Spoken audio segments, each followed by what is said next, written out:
કડકડતી ઠંડીમાં ઈશ્વરીય સખા બન્યા જીતુભાઈ શેલેડિયા. ધારી તુલસીશ્યામ હાઈવેના મજૂરોને ગરમ બ્લેન્કેટનું કરાયું વિતરણ. શિયાળાની કડકડતી ઠંડીમાં જરૂરિયાતમંદ લોકોને ગરમ હૂંફ આપીને ઠંડીથી રક્ષણ કરી શકે એવા ગરમ બ્લેન્કેટ જ્યારે કોઈ ગરીબ માણસ ખરીદી શકતા નથી, ત્યારે ઈશ્વર તરફથી એવા પણ સખી દાતાઓ દરેક ગામ, દરેક વિસ્તારમાં સેવાઓ કરવા માટે તત્પર રહેતા હોય છે. આવા જ એક સામાજિક અને રાજકીય આગેવાન જીતુભાઈ શેલેડિયા એ ગરીબ જરૂરિયાતમંદોને ગરમ બ્લેન્કેટ વિતરણ કરેલ હતું. સરસિયા ખાતે આવેલા શ્યામ મંદિરના મહંત શ્યામ બાપુના શુભ હસ્તે આ કામની શરૂઆત કરી હતી. આ તકે તેમના પિતાજી હિંમતભાઈ અને પરિવારજનોની સાથે જ જ્ઞાતિના યુવા આગેવાનોએ પણ વિશેષ હાજરી આપી હતી.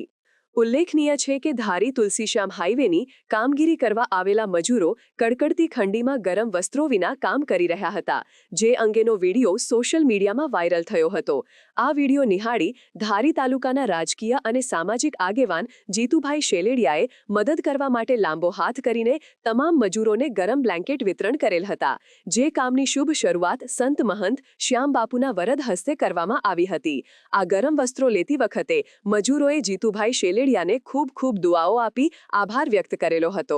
આ તમામ મજૂરો રાજુલા નજીક આવેલા ચાંચ બંદર ખાતેથી આવેલા છે અને કડકડતી ઠંડીમાં પરેશાની ભોગવી રહ્યા હતા.